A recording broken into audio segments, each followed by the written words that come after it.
morning, ladies and gentlemen.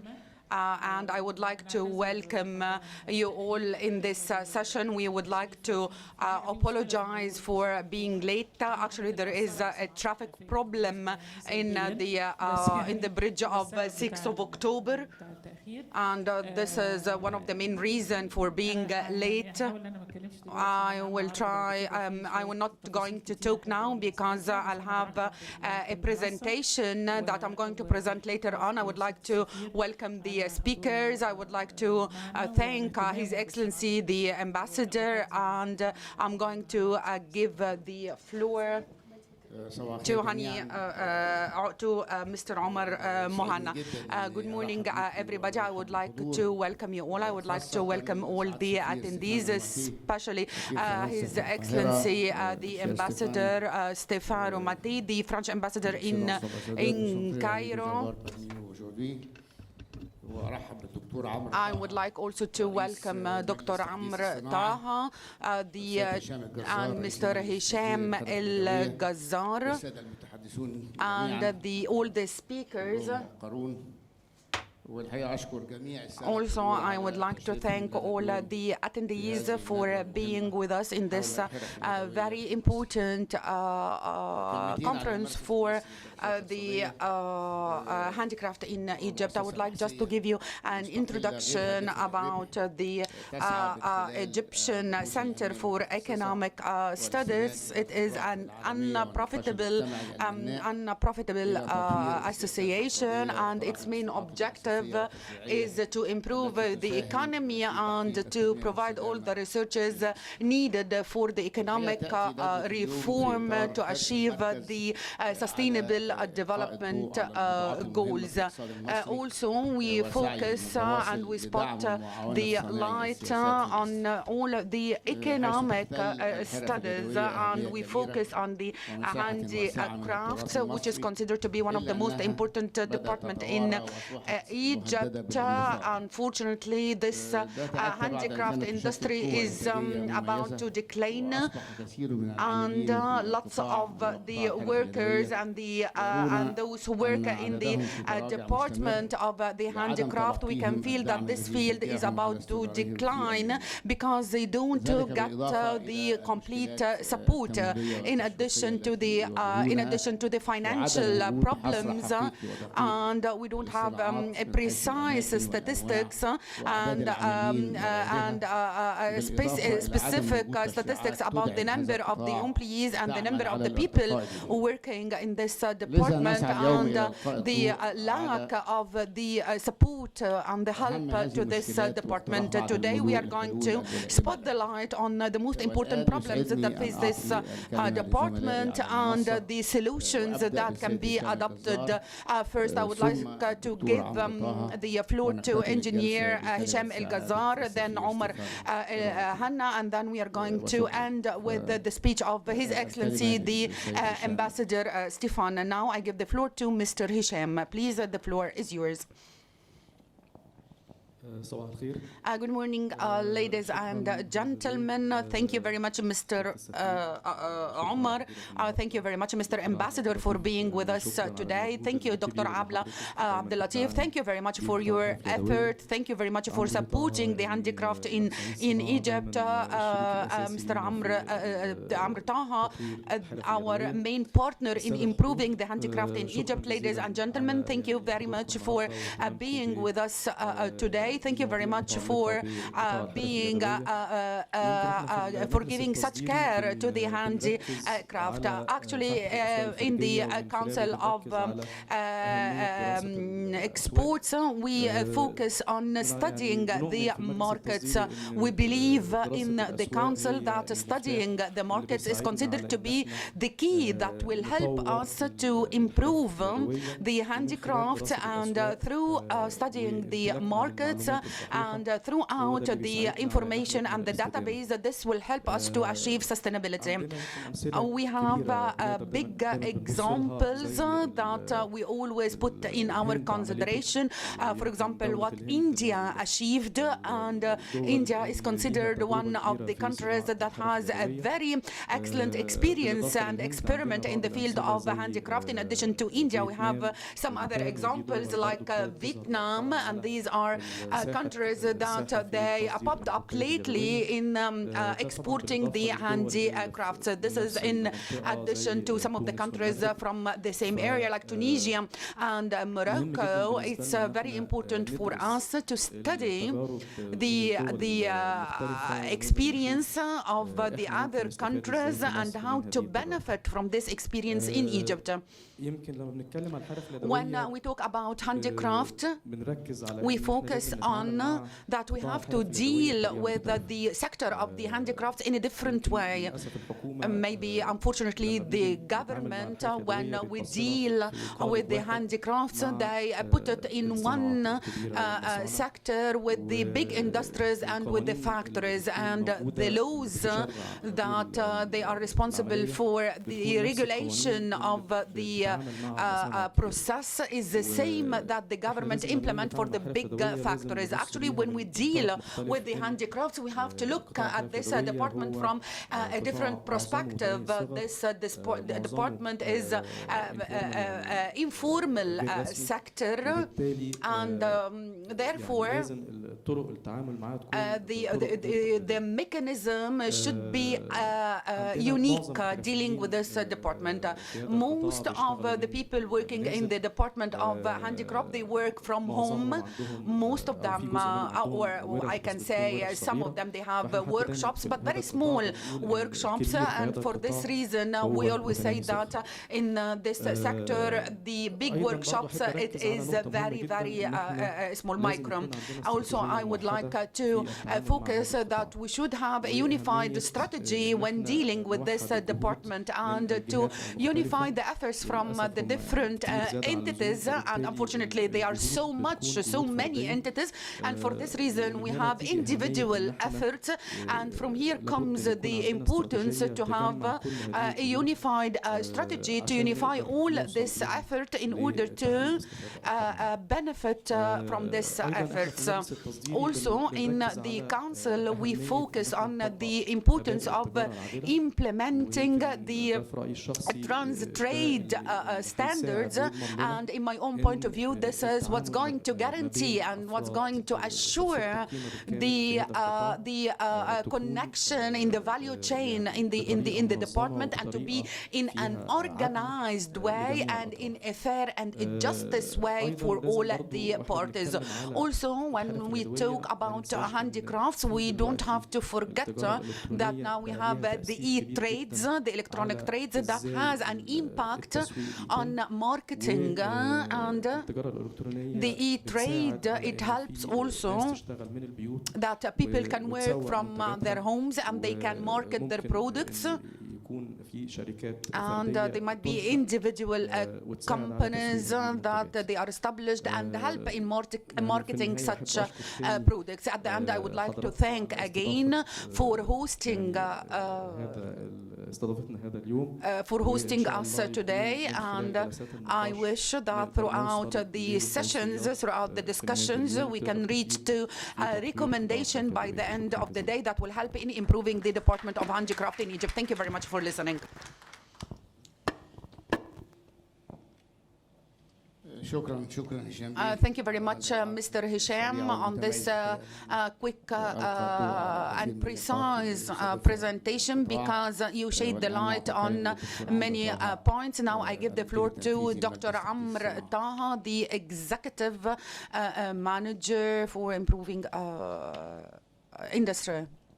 Thank you very much. Good morning, ladies and gentlemen. Please allow me to read from the papers I have in my hands. But actually, the nature of this issue makes me read from the paper. I need to be very constructive, and please respect that I am an old man. Your Excellency, the Mr. Ambassador Stéphane, the Ambassador of France in Egypt, Mr. Omar, Mohanna, the CEO, and Mr. my sister and my friend, Dr. Abla, Abdel, Latif, the executive manager, ladies and gentlemen, peace be upon you. At the beginning, I would like to thank the Egyptian, the ECES, for inviting me for this forum tackling the handicrafts in Egypt, and to meet with all these people who are working in the field of improving and supporting the industry. The department of the handicraft is considered to be the most ancient department in Egypt, and because of the cultural heritage of Egypt, helped the consolidation and enhancing the improving of this department. The main reason of this department is to assure the department, to assure the improvement of this department in order to keep and to protect the identity of Egypt, and to give job opportunities, new job opportunities for the youth and for the women. And therefore, this department is very important according to the Egyptian Vision 2030, that we all wish to fulfill the objectives to reach the sustainable development. For me, when I was coming to this morning, we all suffered today from the traffic. I was thinking, I am here representing the Council for Improving Industries. Here we are talking about heritage, and we are talking about improvement and development. For this reason, people are going to laugh at us, and we are not going to look nice, because we are talking about two contradictions.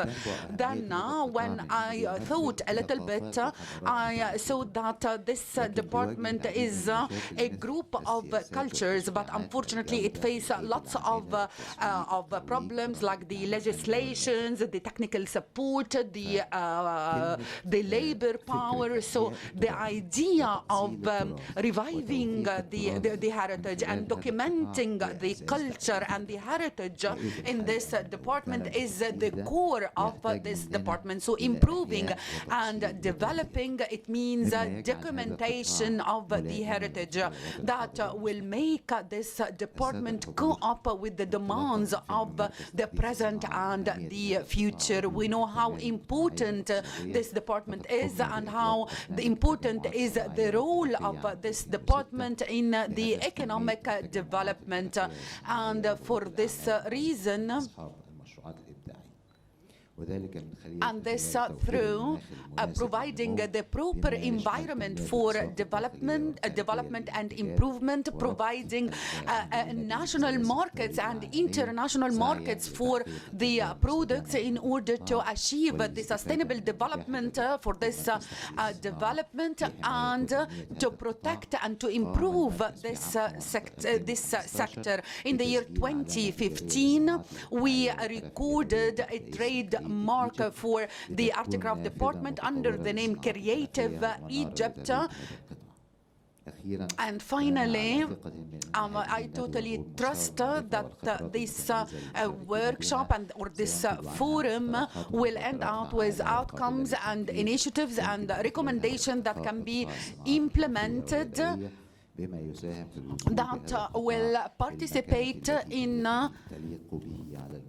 taking this department to the proper level that deserves nationally and internationally. I wish you a fruitful discussion. I wish that because we were held back in the traffic this morning, it will give us a push to reach good recommendations. Thank you very much, Dr. Taha. We are expecting expecting a lot from you. We totally depend on you in the near future. Now I give the floor to His Excellency, the Ambassador Stéphane. Sorry, I will shift to English. آسف، سوف أتحدث باللغة الإنجليزية فإن لغتي العربية هي ضعيفة للأسف. أولا أنه من دواعي سروري أن أكون معكم اليوم. لقد أعرف السيد عمر منذ وقت ليس قليل، وأعرف أيضا الدكتورة أبلا. إن مركز المصري للدراسات الاقتصادية هو مركز من أهم المراكز الموجودة في مصر الذي يعمل في هذا المجال، وأود أن أوجه كل شكري للعاملين بهذا المركز لما يقومون به من جهود في هذا الصدد. بالتأكيد أنا لست متخصص في مجال الصناعات اليدوية، ولكني سوف أقوم بتقديم شهادتي الصغيرة كيف أشعر أن هذا القطاع في مصر، عن أهمية هذا القطاع في مصر ورؤيتي لهذا القطاع في مصر. أنا هنا في مصر منذ عامين، وقد أتيحت لي الفرصة لزيارة بلدكم بكل الأماكن في بلادكم مصر التي أكن لها كل التقدير والاعتزاز. لقد قمت بزيارة المدن، لقد قمت بزيارة الأماكن الأثرية والأماكن التاريخية، لقد رأيت الكثير من الآثار المصرية، ودائما لاحظت أن هناك أصول كبيرة وتراث كبير في مصر هو قطاع الصناعات اليدوية. أقول لكم حقيقة لقد سافرت كثيرا في حياتي. لديكم قوة كبيرة في قطاع الصناعات اليدوية، لديكم أفضل صانعي الفخار، صانعي الجلود، صانعي الزجاج، المجوهرات وغيرها من الصناعات. فأعتقد أن هذا يعتبر من أغنى القطاعات الموجودة في البلاد، بدون ذكر بالتأكيد صناعة الغزل والنسيج أو المنسوجات. هذا القطاع يمثل بالنسبة لمصر وبالتأكيد بالنسبة للقطاع الاقتصادي كما تم ذكر ذلك في العروض السابقة، بما يوفر هذا المجال من فرص عمل لتعزيز مكانة المرأة وإتاحة فرص للمرأة، لأن أرى أن أغلب العاملين في قطاع الصناعات اليدوية هن من النساء، فأرى أن هذا من أهم العوامل التي تساعد على مستقبل باهر وظاهر للنساء في مصر. بالإضافة إلى زيارتي إلى الأماكن التاريخية، إلى الأقصر، إلى الجيزة، إلى أبو سمبل، إلى سقارة، ماذا تجدون؟ تجد للأسف صناعات يدوية مصنوعة في الصين، لا ترى صناعات صنعت أو منتجات صنعت في مصر. ما يمثل مصر في العالم هي مناطقكم التاريخية، الأهرامات، التماثيل الشهيقة الرائعة الموجودة في المتاحف، المناطق الأثرية، فالمنتجات التي تباع كتذكار للسائحين هي للأسف مصنوعة في الصين. عندما تكون زائر في معبد الأقصر العظيم بالتأكيد لا تريد أن تشتري هذه النماذج الصغيرة لأهرامات الجيزة ومكتوب عليها صنع في الصين. أعتقد أن هذه يجب أن تكون مبادرة في مصر، لأن أعتقد أن منتجي الصناعات اليدوية خاصة أعتقد عندما تزدهر السياحة مرة أخرى في مصر دائما بالتأكيد فإن السائحين يبحثون عن هذه الصناعات أو المنتجات اليدوية المصنوعة في مصر. فكما قالوا المتحدثين هناك حاجة ملحة وضرورية لوجود استراتيجية موحدة لهذا القطاع من أجل الاهتمام بهذه الصناعة. فأعتقد أن القائد على على هذه الصناعة والقضاء على وجود استراتيجية موحدة والاهتمام بهذه الصناعات والاهتمام بهذا القطاع سوف يساعد على ازدهار القطاع وسوف يساعد أيضا على جذب المزيد من السياح. في فرنسا على سبيل المثال لدينا غرفة للصناعات اليدوية وتعتبر مؤسسة قوية جدا، وأي حكومة في مصر تهتم بالعلاقة وتوثيق العلاقة وتوطيد العلاقة مع هذه الغرفة. فأعتقد أن تنظيم العلاقة، تنظيم القطاع من خلال وجود هيئة أو مؤسسة أو كيان يهتم بهذا القطاع هو أمر مهم للغاية. العنصر الثاني الذي أعتقد أنه أمر مهم أيضا هو أن نقوم بدراسة سلسلة القيمة. لدي مثال في الأقصر، هناك امرأة فرنسية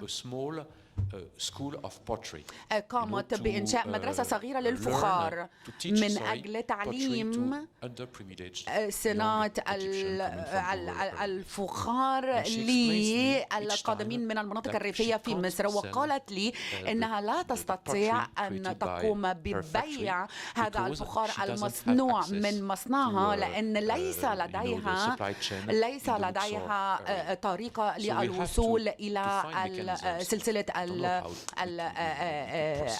السبلاي. فأعتقد بهذا المثال أعتقد هناك مجال واسع للتطوير ولتحسين هذه الصناعات. كما قلتم أن يكون كما قلتم بتسجيل العلامة التجارية المصنوعة في مصر. أن الصناعات اليدوية في مصر أعتقد أنها أمر مهم جدا وقطاع مهم جدا. فمرة أخرى الاستراتيجية الموحدة، تنظيم القطاع، أن يكون لدينا علامة تجارية مصنوعة في مصر. أعتقد أنها عناصر لدينا مثلها في فرنسا ويجب أن تكون موجودة هنا في مصر. فهذه هي مداخلتي الصغيرة وشهادتي التي كنت أهتم أن أعرضها عليكم. وأود أن أشكر الدكتورة عبلة على استضافتي معكم. فقط كنت أريد أن أدلو بهذه الشهادة وهذه هي كلمتي الأخيرة. أعتقد أن الصناعة اليدوية هي أمر حيوي ومهم لمصر ويمثل مستقبل رائع لمصر، ولكن يجب أن نعمل على تحسينه وتعزيزه وتقديم كل الجهود، وسوف نقدم كل المساعدات التي تحتاجها مصر في هذا القطاع. شكرا جزيلا. Thank you, Stéphane, for your words of wisdom, very factual, and the words of acknowledgement. Unfortunately, the invasion of Chinese products is affecting so many countries, not just Egypt, and becomes an issue of pricing. Even in France, in Paris, around the Eiffel Tower, you have products, Chinese products that are being sold because no one can beat them where price is concerned. But it's an issue that deserves greater attention, and it presents a greater challenge, and for us we need to face the challenge and really make the breakthrough. I'd like to thank the panelists, in fact, and thank you all for being good listeners. Abla always like to have the last words, so I'll pass the mic to her. سوف أعطي المايك لها بالنهاية. He loves me. He does. إنه يحبني، أنا أعرف ذلك. Lovely relationship. لدينا علاقة تربطنا علاقة صداقة. شكرا جزيلا سعادة السفير على كلماتك المليئة بالشغف. ولا أعتقد أن الصناعات اليدوية في مصر تأخذ أو تحتل المكان التي تستحقها، ولكن بدأنا أن نفكر فيها ونركز فيها. وشكرا اعترافكم لنا لمثل هذه المنتجات. We have a 2-minute video. We are going to see it, watch it, and then we are going to start the first session.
The pieces of embroidered material go back to Italy. They're not taxed. Hermano Cervino is a cutting-edge couture house. The fabric central to their designs. In Italy, it's impossible to make this broderie by hand. Impossible. Only in Siwa is possible this broderie, this couture. Impossible in Italy. Why? It's long, difficult, and expensive. Very expensive.